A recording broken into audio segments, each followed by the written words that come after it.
It is no longer simply a matter of losing control of the political narrative. Sir Keir Starmer has lost touch with the very heartbeat of the nation.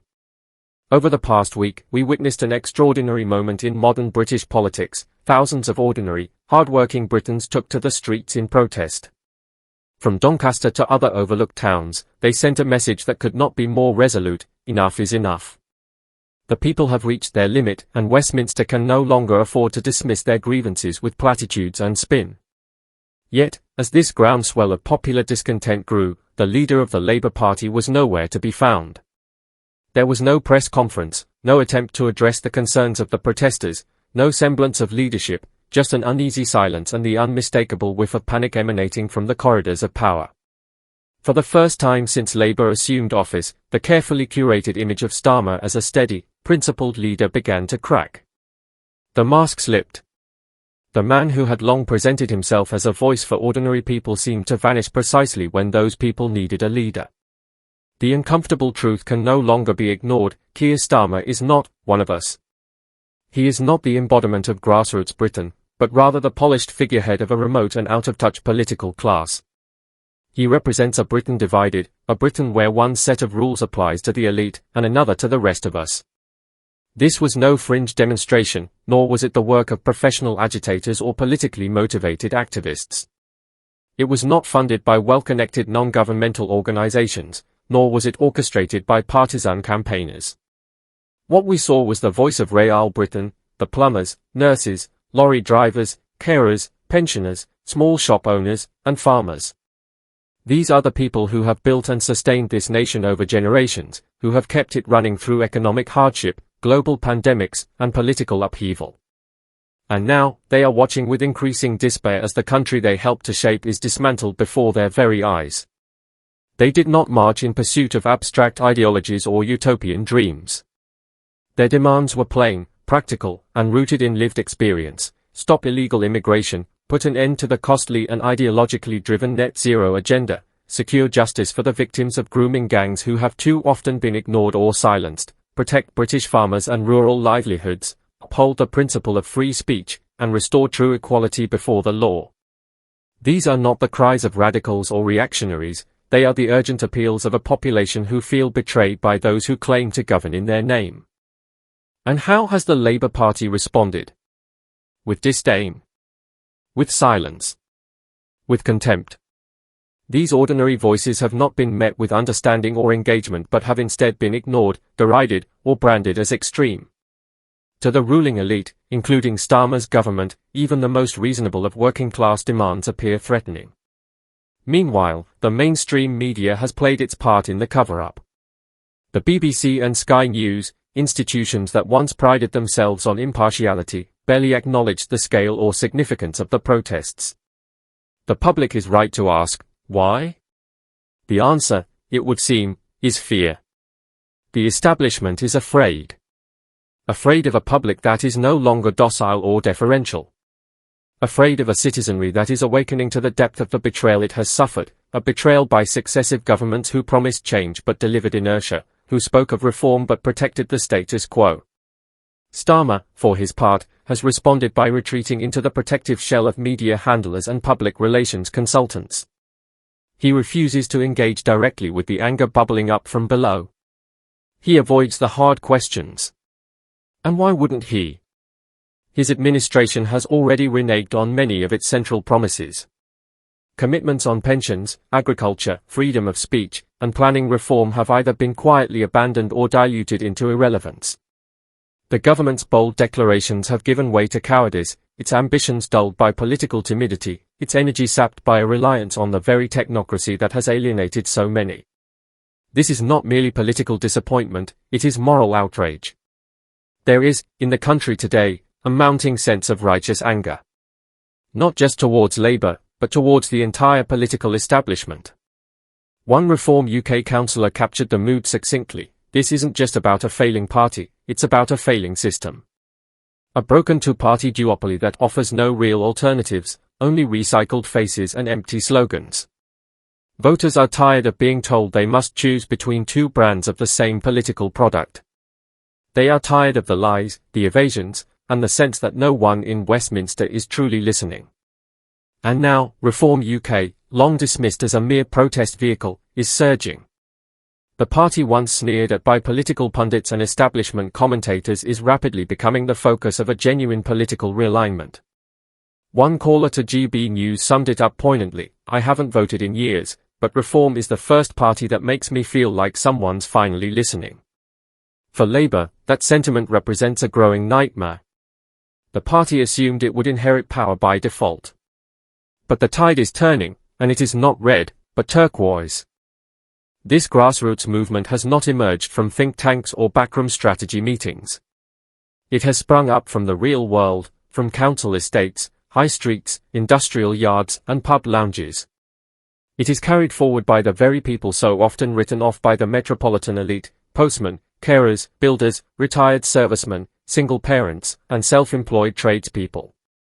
They are exhausted by punitive taxes, exhausted by rising bills, exhausted by being patronized, talked down to, and ignored. And what has Labour offered them in return? The prospect of Angela Rayner, a career politician cast in the same mould, dressed in the rhetoric of authenticity but offering only more bureaucracy, more taxation, and more division. As if replacing one professional politician with another, slightly louder one, could somehow calm the rising tide of dissatisfaction. The truth is painfully simple: Labour is not listening. Starmer had an opportunity to face the nation, to meet the people in their frustration and speak to their hopes. Instead, he chose to flee. But the people saw that retreat for what it was. They understand what it means when leaders hide from scrutiny. And this time, they will not forget. This is not merely a political crisis, it is a reckoning. Those in power are afraid. Afraid of the questions they cannot answer. Afraid of the promises they have already broken. Afraid that their cosy Oxbridge consensus may finally be unraveling. Because Reform UK is no longer simply a movement, it is a force of national awakening. When it began, the elites laughed. They mocked Nigel Farage, ridiculed Reform voters, and dismissed the movement as the tantrum of reactionary, gammon, and conspiracy theorists. They are not laughing now. Not as Reform pulls neck and neck with Labour in once impregnable working-class constituencies. Not as lifelong Labour supporters turn away in disgust. Not as Labour councillors lose their seats in towns once considered unshakable strongholds. If you believe that this protest was an isolated event, you are mistaken. This was not the end, it was only the beginning. More rallies are being organised. More voices are rising. And if Keir Starmer continues to hide behind spin doctors and carefully managed photo opportunities, he will not merely lose momentum, he will be politically swept away. To those in Westminster, the message from the people is unmistakable. They have had enough. Enough of evasive, smirking politicians. Enough of hollow promises. Enough of being taken for granted. The British people are no longer content to be patronised by a political class that treats patriotism as a punchline and regards common sense as a threat to its carefully manicured orthodoxy. Across the country, a deep resentment is boiling over, not from extremists or fringe voices, but from the core of the nation itself. And in a week marked by deafening silence from Westminster's leaders, it was Nigel Farage, not Sir Keir Starmer, not Rishi Sunak, who stood tall amid the chaos and chose to walk with the people. While Starmer's Labour government responded to peaceful protest with riot vans and mass arrests, while it sought to tighten its grip on dissent and criminalise those who dare to speak out, Farage marched directly into the heart of the storm. He didn't prevaricate. He didn't hide behind advisers or press releases. He did what real leadership demands: he showed up. With conviction. With purpose. And with the unshakable belief that the British public deserves to be heard, not hushed. Where was Sir Keir? Hiding in the shadows of Oxbridge echo chambers, insulated by a team of unelected aides and consultants who spend more time drafting bland, focus group slogans than actually listening to working people. And as for Angela Rayner, the supposed working-class firebrand, she was reportedly penning yet another internal memo, dripping with fake platitudes and thinly veiled class warfare. But while Labour's hierarchy remained paralysed, Farage stood between the people and what increasingly resembles a police state masquerading as progressivism. And the people responded with a roar. These protesters were not, as some in the media would have you believe, far-right radicals or agents of chaos. They were the lifeblood of Britain.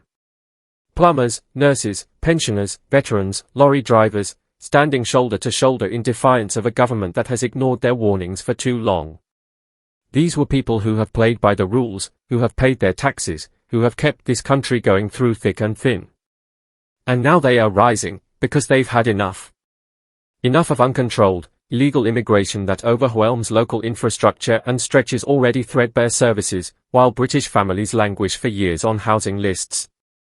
Enough of hard-working farmers suffocating under green regulations dreamed up by London technocrats who wouldn't know one end of a tractor from the other. Enough of a justice system that seems to go soft on criminals while placing ordinary citizens under constant surveillance for expressing dissenting views. But if you were waiting for the BBC to report this honestly, you'll be waiting a long time. If you were hoping Sky News might offer balanced coverage, prepare to be disappointed. And The Guardian? Too busy celebrating what it calls Starmer's moderate revolution, a revolution that, oddly enough, includes locking up peaceful demonstrators, clamping down on dissent, and branding ordinary Britons as dangerous reactionaries. Let's not be fooled. Keir Starmer is no moderate. His government is not Labour in the proud, traditional sense. It is a sterile technocracy dressed in red. It is a governing class, educated at the same private schools and elite universities as the Conservatives, that believes the working man should know his place, pay his taxes, keep his head down, and be grateful for the scraps he's given. And as for Angela Rayner, don't mistake tone for substance. Her recent leaked memo wasn't a vision for a better Britain. It was a manifesto of ideological excess, and open borders, tax hiking, land-grabbing declaration of intent dressed in the garb of working-class politics. Rayner, far from being a fresh alternative, is merely Starmer with sharper elbows and a more aggressive set of slogans. But the people aren't falling for it anymore. They've woken up. And once awakened, they do not go back to sleep. This protest was no passing blip. It was the birth of a movement. And Farage didn't merely attend, he ignited it. He lit the fuse that Labour, the Conservatives, and their media allies had desperately tried to snuff out. While the establishment longed for silence, what they got was thunder. While Starmer demanded submission, what he encountered was defiance. If this government dares to escalate its crackdown, if it continues to criminalize dissent, it will find it must contend not only with Farage but with a public that is increasingly unafraid. Farage may not hold a seat in Parliament, but right now, he holds something far more potent, the trust and admiration of a growing number of disillusioned Britons. People who have been lied to, marginalized, mocked, and abandoned by the very institutions meant to serve them. So here is the message to Keir Starmer, to Angela Rayner, to the BBC, to the entire political establishment: we see you. We are no longer afraid. We are reclaiming Britain, not through think tanks or lobbying firms, but through unity, protest, and courage. One voice at a time. One rally at a time. One fearless leader at a time.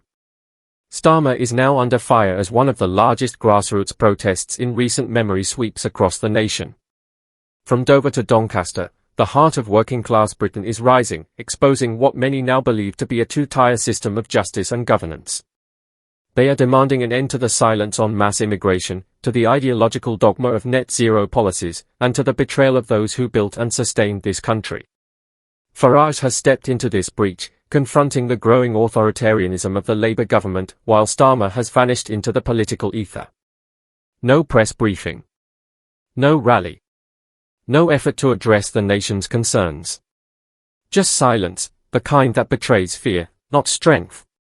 So the question now stands, is this the beginning of the end for Labour's claim to represent the working class? As Reform UK's star rises, and Labour's support wanes in once safe strongholds, the answer may come sooner than anyone expected. The people are awake. And they are done waiting.